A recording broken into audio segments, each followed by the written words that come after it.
In this video, I will take you through the first 7 days of our trip from lakes so blue they look unreal, to glaciers, alpine hikes, dramatic roads and one of the most famous fjords. So grab a coffee, sit back and let's start from the very beginning. Day 1. We landed in New Zealand straight from Singapore, and honestly, the jet lag hit us hard. After a long international flight, we picked our rental car at the airport and headed straight over to Christchurch, where our Airbnb was booked. This day was all about survival mode. Not much else happened this day because we knew day 2 would start very early. The drive from Christchurch to Lake Tekapo takes about 3 hours, and it's an easy scenic drive that slowly transitions from flat farmland into alpine landscapes. We stayed one night at Galaxy Boutique Hotel. Unfortunately, the weather wasn't the best. It was raining on and off all day, but even with grey skies, Lake Tekapo was absolutely stunning.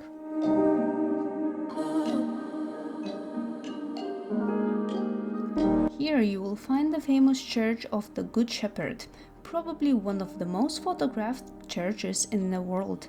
It's small, simple and perfectly framed by the lake and mountains.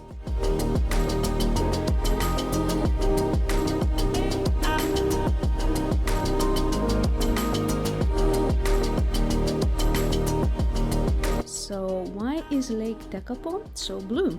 The lake gets its unreal turquoise color from something called glacier flour, tiny particles of rock created by glaciers grinding against mountains. These particles stay suspended in the water and reflect sunlight in a way that makes the look almost milky blue. And yes, it looks incredible even in bad weather.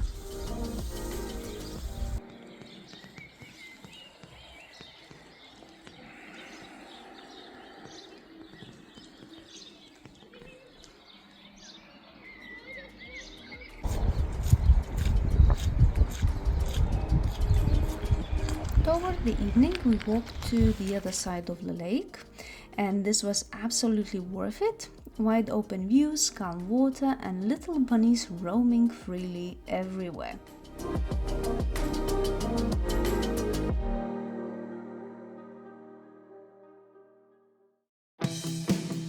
Day 3 was one of the highlights of this trip. We drove from Lake Tekapo to Mount Cook National Park, which takes about 1.5 hours, but you should allow more time because you will want to stop.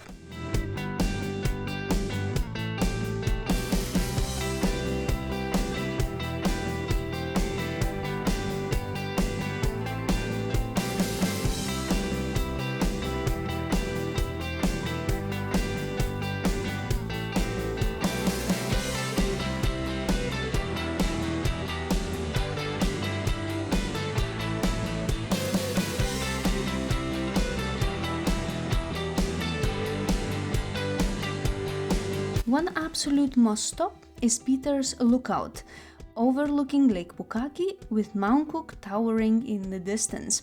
On a clear day, this view feels unreal, like a postcard come to life.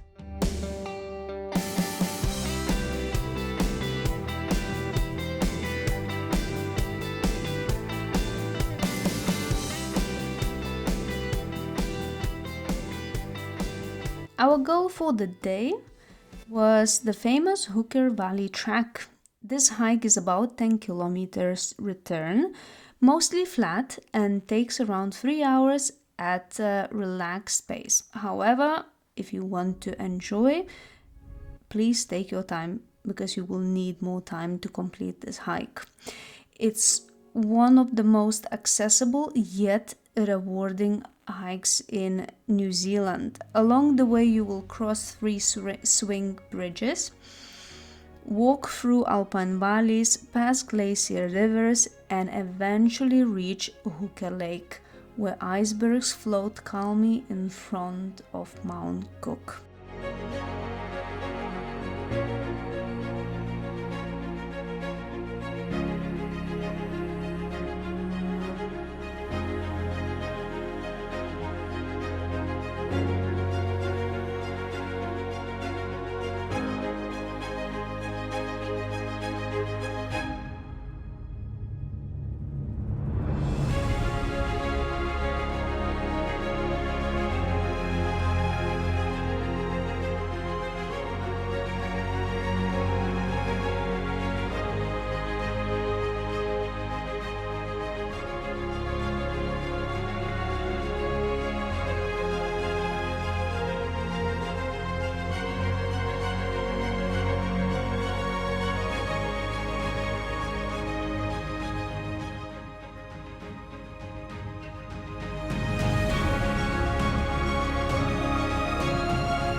The Hooker Valley track sits in a true alpine environment, so parts of the trail can occasionally be closed due to heavy rain, flooding, strong winds, or erosion.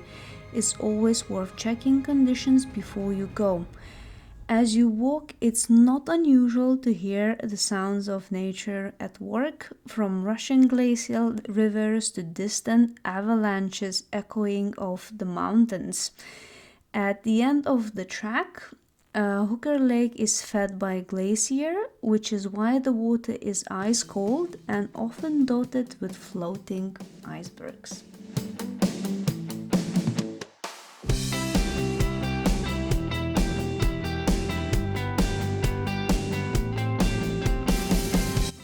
After the hike, we stayed at a Hakka House hostel, and honestly, it exceeded expectations. We booked a private 4-bed dorm just for the 4 of us. The hostel was very warm, spotlessly clean, great showers, washing machines, comfortable common areas. Everything was just really cool.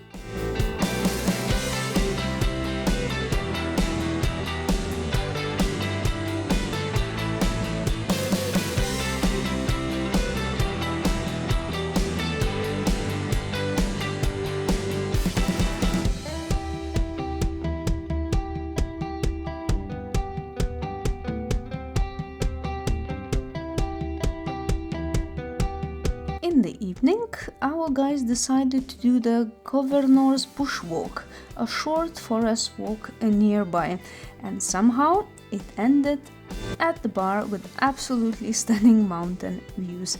Not a bad way to end the day.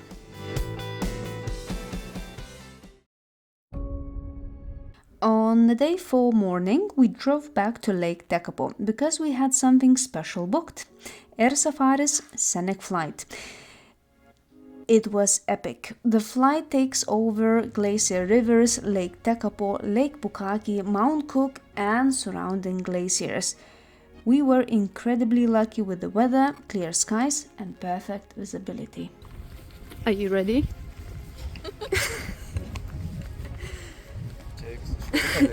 You will need to jump in if you're not gonna make it. No.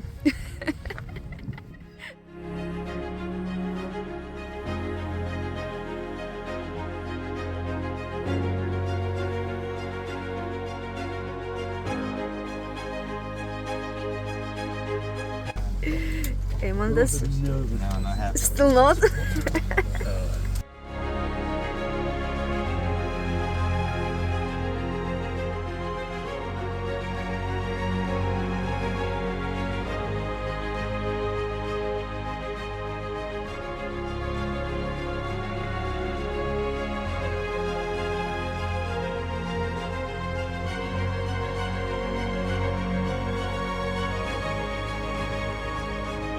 At this flight, all this experience deserves its own video, so I will link that separately in the description if you want all the details about this flight.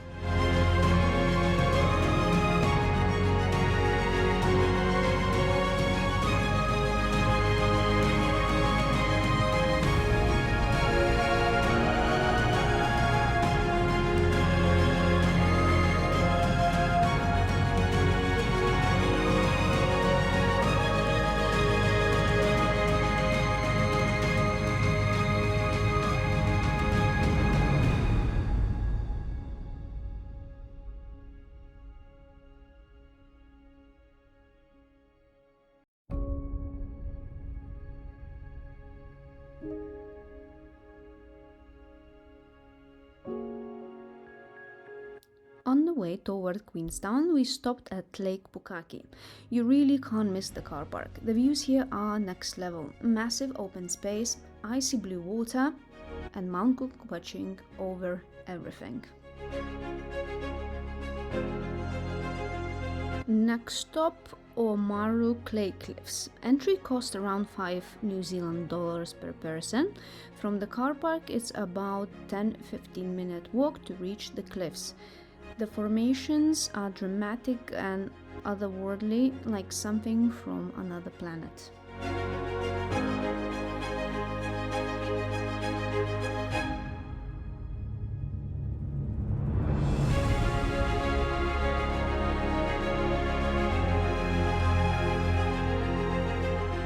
We reached Queenstown but didn't stop yet. Instead, we continued toward Glenorchy. This road is spectacular. It runs right along the shore of Lake Wakatipu, with mountains rising straight from the water.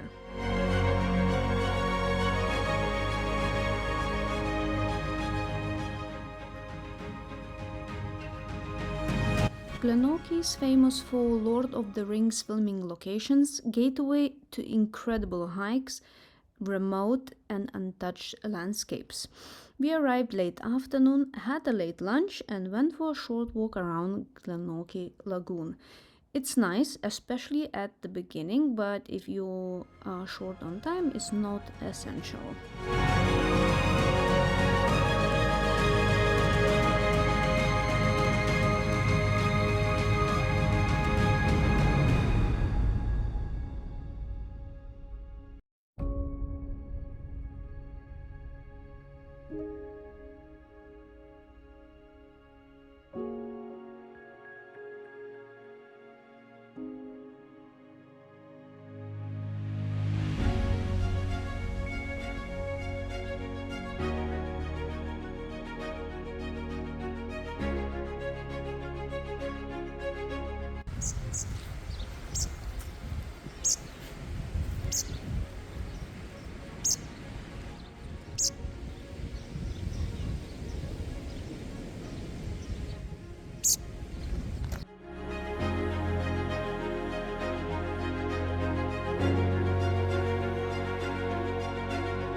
Same day, we drove back to Queenstown, where we stayed for the next 2 nights.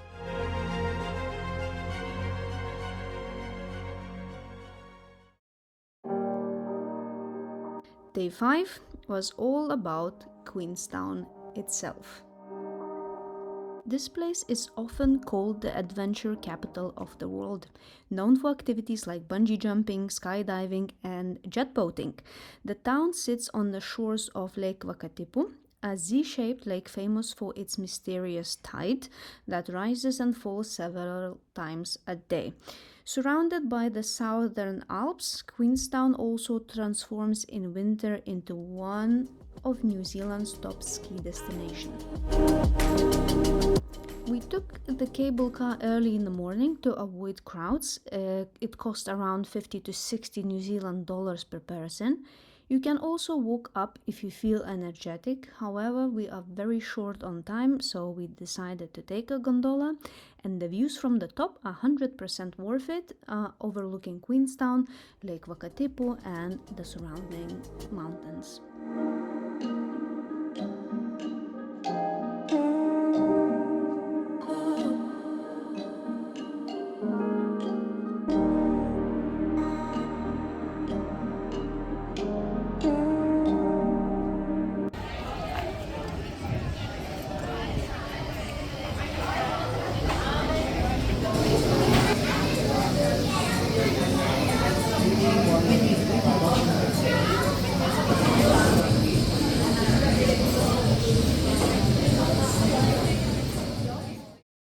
Down by the lake, you will find full of food stalls, cafes, relaxed, friendly atmosphere.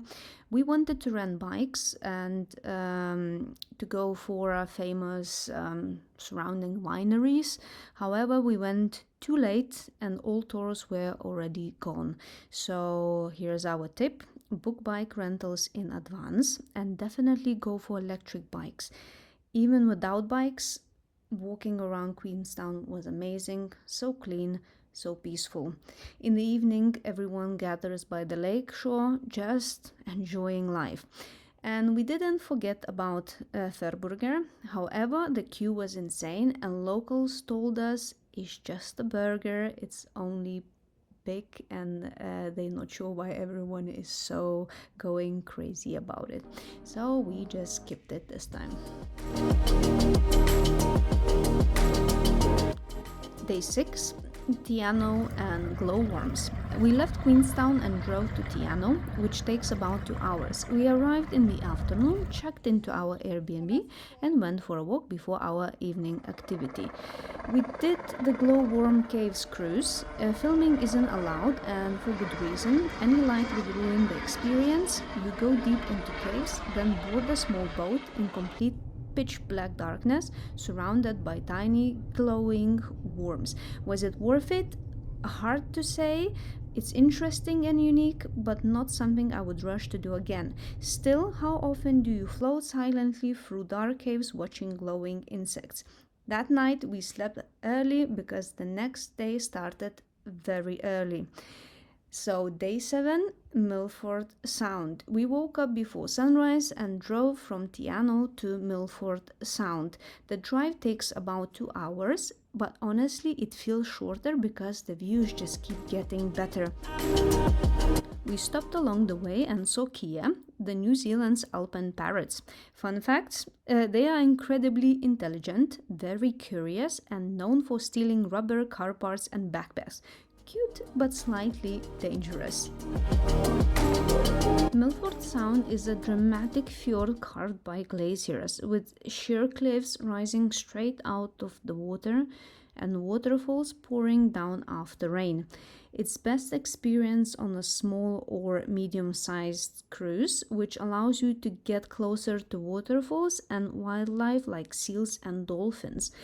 Cruises should be booked well in advance, especially in peak season, as road closures, limited sailings, and high demand can easily sell them out. And choosing an early morning cruise often means fewer crowds and calmer conditions.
On the way back to Te Anau, we stopped for Lake Marian track, and this is 100% must do. It takes around 3 hours return. Again, for us it's a bit longer because we take our time to enjoy the beauty of nature. And it has some steep parts. Would recommend walking sticks and make sure you don't forget mosquito repellent. The forest walk alone is magical. Waterfalls, moss and lush greenery is everywhere. And when you reach Lake Marian, wow, a crystal clear alpine lake surrounded by peaks is just absolutely unforgettable.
Pasirinkai sudėtingesnę trasą.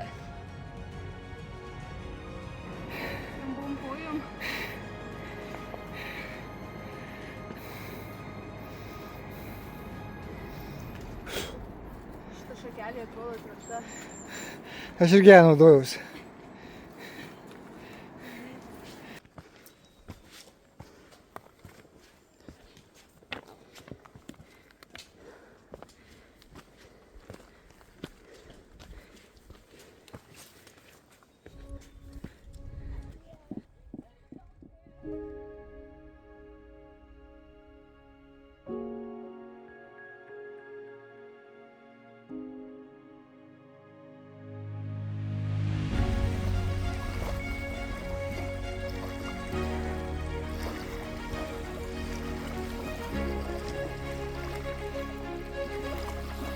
Back in Tiana, we went for a short walk by the lake.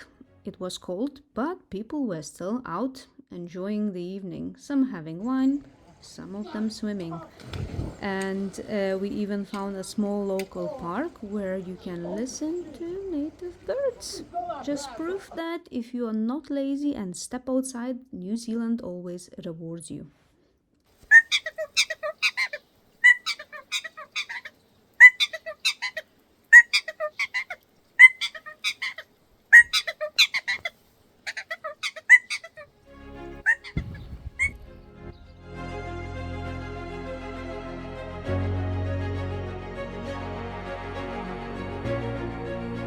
Thank you so much for watching. This was only 7 days out of 16 on our South Island adventure. If you enjoyed this video, make sure to subscribe because part 2 is coming very soon. And trust me, it only gets better from here.